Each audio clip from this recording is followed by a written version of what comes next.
Halo, terima kasih telah mengklik video ini. Perkenalkan, saya Anggi Keti Yunida Aritonang dari Politeknik Negeri Medan, Program Studi Akuntansi Keuangan Publik, kelas AKP 2B. Pada kesempatan kali ini, saya akan membawakan materi tentang integrasi nasional. Adapun pokok bahasan yang akan saya bawakan pada materi ini adalah definisi integrasi nasional, jenis-jenis integrasi nasional, pentingnya integrasi nasional, disintegrasi, perkembangan sejarah integrasi di Indonesia, pengembangan integrasi di Indonesia, dan esensi dari integrasi nasional. Baiklah, yang pertama adalah definisi integrasi nasional. Kita tahu bahwa integrasi nasional berasal dari dua kata, yaitu integrasi dan nasional. Kalau dalam bahasa Inggris, integration and national. Integration sendiri itu berasal dari bahasa Latin, integer, yang artinya utuh atau menyeluruh. Yang berarti, sementara integrasi sendiri memiliki arti kesempurnaan atau keseluruhan.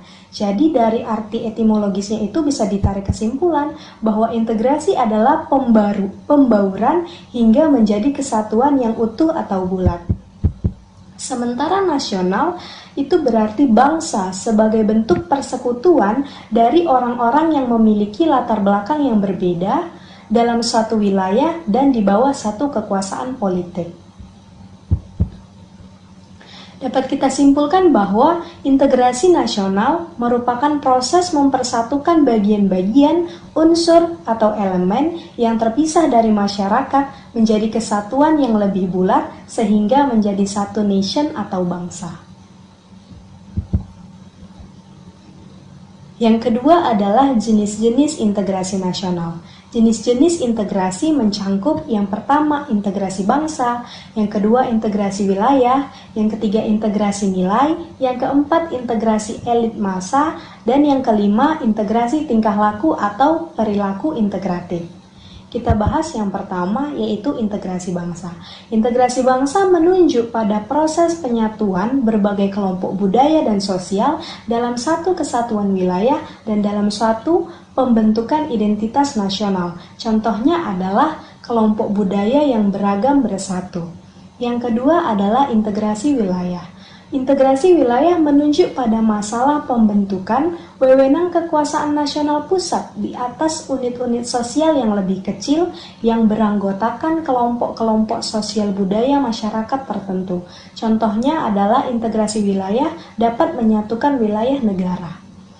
Yang ketiga adalah integrasi elit massa. Integrasi elit massa menunjuk pada masalah penghubungan antara pemerintah dengan yang diperintah, mendekatkan perbedaan-perbedaan mengenai aspirasi dan nilai pada kelompok elit dan massa. Ini bisa dikatakan bahwa integrasi antara pemimpin, antara pemerintah dengan rakyatnya yang dipimpin atau diperintah. Contohnya seperti yang saya katakan, pemimpin yang dekat dengan rakyat akan mampu mengintegrasikan. Yang keempat adalah integrasi nilai. Integrasi nilai menunjuk pada adanya konsensus terhadap nilai yang minimum yang diperlukan dalam memelihara tertib sosial. Contohnya adalah orang yang bersedia bersatu karena ada nilai bersama yang diterima dan dijunjung. Kemudian yang terakhir adalah integrasi tingkah laku atau perilaku integratif. Integrasi tingkah laku atau perilaku integratif menunjuk pada penciptaan tingkah laku yang terintegrasi dan diterima demi mencapai tujuan bersama. Contohnya adalah orang-orang bekerja secara terintegrasi karena memiliki tujuan yang sama. Selanjutnya, integrasi nasional itu meliputi integrasi politik, integrasi ekonomi, dan integrasi sosial budaya. Yang pertama adalah integrasi politik. Integrasi politik adalah integrasi yang menyangkut dimensi vertikal atau antara elit politik dan massa pengikutnya seperti yang sudah diulas sebelumnya, yaitu antara pemimpin dengan rakyatnya. Dan kemudian dimensi horizontal, yakni hubungan yang menyangkut teritorial, baik itu daerah, suku, umat beragama, dan golongan masyarakat Indonesia. Kemudian ada integrasi ekonomi. Integrasi ekonomi yaitu saling ketergantungan, adanya saling ketergantungan antar satu daerah dengan daerah lainnya dalam upaya pemenuhan kebutuhan hidup rakyat. Ini juga penting integrasi ekonomi ketika satu wilayah memiliki ketergantungan dengan wilayah lain, pasti akan terjalin satu hubungan. Hubungan ini yang bisa mempererat, yang bisa mempersatukan, atau yang bisa mengintegrasikan kita. Kemudian adalah integrasi sosial budaya. Integrasi sosial budaya yaitu penyesuaian unsur-unsur yang berbeda di dalam masyarakat, baik itu ras, etnis, agama, bahasa, maupun kebiasaan untuk menjadikan satu kesatuan. Pokok selanjutnya adalah pentingnya integrasi. Jadi tujuan negara hanya akan dapat dicapai apabila terdapat suatu pemerintah yang mampu menggerakkan rakyatnya atau mengarahkan seluruh potensi masyarakat agar mau bersatu dan bekerja sama. Jangankan tujuan suatu negara, visi misi dari seorang pemimpin saja yang dia katakan, yang ia paparkan ketika ia berkampanye, itu tidak dapat terwujud ketika dia tidak mampu mengintegrasikan rakyatnya untuk bekerja sama, apalagi tujuan negara yang sudah ditetapkan. Jadi untuk itu diperlukan hubungan yang ideal antara pemerintah dengan rakyatnya sesuai dengan sistem nilai dan politik yang disepakati. Kalau kita simak kembali, kita ulas kembali dari zaman kolonial Belanda, pemerintah kolonial Belanda sengaja tidak mengajarkan kesetiaan nasional. Demikian juga di awal kemerdekaan, kesetiaan etnik justru bersifat primer, sementara kesetiaan nasional bersifat sekunder. Justru itu yang cukup berbahaya, mengingat bahwa Indonesia adalah negara yang terdiri dari berbagai suku, berbagai budaya yang berbeda-beda. Ketika kita lebih mengutamakan kesukuan kita, keetnikan kita, dan mengabaikan rasa nasionalisme kita menyeluruh, integrasi menyeluruh, itu bisa menimbulkan perpecahan, baik itu perpecahan wilayah ataupun perpecahan lainnya di antara masyarakat yang memiliki perbedaan-perbedaan tersebut. Oleh karena itu, integrasi nasional penting untuk menjaga agar negara kesatuan Republik Indonesia ini tetap utuh dan kokoh. Jadi kalau integrasi tadi yang kita bahas itu adalah keutuhan, kesatuan yang bulat untuk mencapai satu kesempurnaan pembauran, maka disintegrasi adalah kebalikan daripada integrasi. Disintegrasi dapat diartikan sebagai ketidakpaduan atau keterpecahan di antara unsur-unsur yang ada. Jika integrasi terjadi konsensus, maka disintegrasi dapat menimbulkan konflik atau perseteruan dan pertentangan. Disintegrasi bangsa adalah memudarnya kesatu paduan antar golongan dan kelompok yang ada dalam satu bangsa yang bersangkutan. Disintegrasi memiliki banyak ragam, misalnya pertentangan fisik, perkelahian, tawuran, kerusuhan, revolusi, bahkan perang. Selanjutnya kita membahas tentang perkembangan sejarah integrasi di Indonesia. Jadi ada beberapa model integrasi yang pernah ada di Indonesia. Yang pertama adalah model integrasi Imperium Majapahit, di mana kerajaan Majapahit, yaitu antara Jawa dan Madura, sudah menjalin hubungan diplomatik atau hubungan dagang dengan Champa, Kamboja, dan Thailand. Yang kedua adalah model integrasi kolonial, yaitu menciptakan kesetiaan tunggal pada penguasa kolonial. Pada model integrasi ini lebih menekankan kepada bentuk kesetiaan antara negara penjajah dengan negara yang masyarakatnya dijajah. Kemudian yang ketiga itu adalah model integrasi nasional Indonesia, yaitu membentuk kesatuan baru, yaitu bangsa Indonesia yang merdeka dengan memiliki kebangsaan dan nasionalisme yang baru yang ditandai dengan beberapa tahapan, yaitu masa perintis, masa penegas, masa percobaan, dan masa pendobrak. Jadi pada model integrasi nasional Indonesia ini, khususnya bagi kaum-kaum muda saat itu sudah tumbuh kesadaran berbangsa.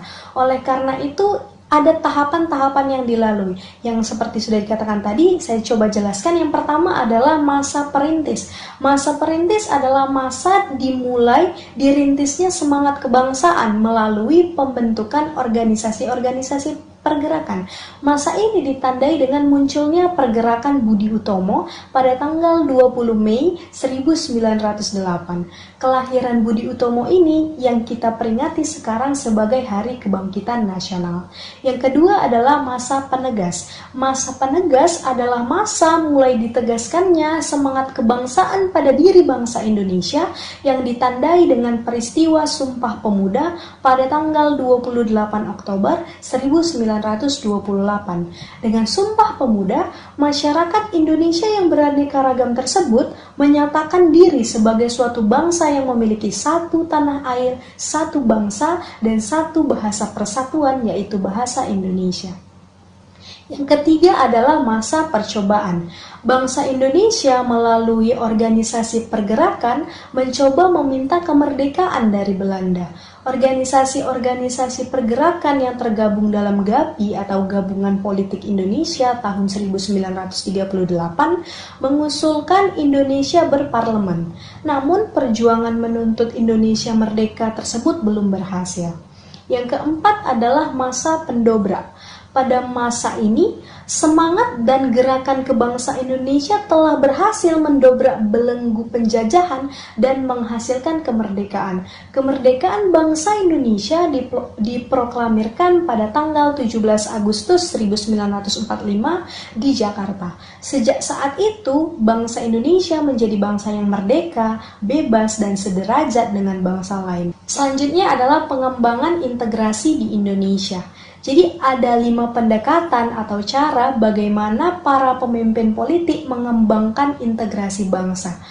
Kelima pendekatan ini selanjutnya disebut sebagai faktor-faktor yang menentukan integrasi di suatu negara. Yang pertama adalah adanya ancaman dari luar. Yang kedua adalah gaya politik kepemimpinan. Yang ketiga adalah kekuatan lembaga-lembaga politik. Yang keempat adalah ideologi nasional, dan yang kelima adalah kesempatan pembangunan ekonomi. Seorang ahli bernama Sunyoto Usman, ia mengatakan bahwa suatu kelompok masyarakat dapat terintegrasi apabila yang pertama, masyarakat dapat menemukan dan menyepakati nilai-nilai fundamental yang dapat dijadikan rujukan bersama. Yang kedua, masyarakat terhimpun dalam unit sosial sekaligus memiliki cross-cutting affiliation sehingga menghasilkan cross-cutting loyalty. Yang ketiga adalah masyarakat berada di atas memiliki sifat saling ketergantungan di antara unit-unit sosial yang terhimpun di dalamnya dalam memenuhi kebutuhan ekonomi. Dan yang terakhir adalah esensi dari integrasi bangsa. Jadi integrasi bangsa diperlukan guna membangkitkan kesadaran akan identitas bersama, menguatkan identitas nasional, dan membangun persatuan bangsa. Integrasi nasional diperlukan guna mencegah perpecahan antar suku, golongan, maupun agama yang ada di dalam masyarakat Indonesia. Sudah seharusnya kita menyadari bahwa negara Indonesia ini memiliki perbedaan yang begitu banyak, tetapi itu tidak menjadi alasan kita harus berpecah. Justru perbedaan ini yang harus kita banggakan, yang harus kita tunjukkan sebagai identitas nasional kita. Jadi integrasi nasional ini penting bagi Indonesia guna menjaga kedaulatan, menjaga persatuan dalam upaya mencapai keadilan dan kemakmuran di dalam negara kesatuan Republik Indonesia. Sebagai tambahan, saya akan membahas tentang contoh kasus terkait integrasi bangsa yang terjadi pada masa sekarang ini. Kita sadar betul bahwa pada masa sekarang, seluruh bangsa di dunia sedang menghadapi suatu wabah besar, yaitu COVID-19. Banyak sekali kerugian yang timbul dari mewabahnya virus ini, baik dari sisi politik, ekonomi, sosial budaya, dan lain-lain. Lalu, apa kaitannya dengan integrasi nasional? Munculnya banyak berita bohong atau hoax di masa pandemi ini yang mengadu domba baik antara pemerintah dengan rakyat atau rakyat dengan rakyat sering sekali menimbulkan kegaduhan yang dapat memperkeruh suasana yang sedang tidak stabil dan mengancam integrasi bangsa. Berita bohong ini dapat menimbulkan pemikiran-pemikiran yang dapat memicu pertentangan, perseteruan antar golongan atau wilayah, bahkan tindakan anarkis rakyat kepada pemerintah. Maka, Solusi yang dapat saya tawarkan untuk hal ini adalah, yang pertama, pemerintah harus lebih giat dalam menangani kasus penyebaran berita bohong atau hoax, termasuk memvalidasi kebenaran dari suatu berita. Yang kedua, rakyat harus lebih tanggap dan cermat dalam menerima suatu berita. Pastikan kita mencari informasi yang valid terlebih dahulu sebelum melahap suatu berita dan membagikannya kepada orang lain. Yang ketiga, diperlukan sanksi yang lebih tegas atas kasus membuat atau membagikan berita bohong. Baiklah, saya kira itu yang dapat saya sampaikan. Lebih dan kurangnya saya mohon maaf. Terima kasih telah menonton.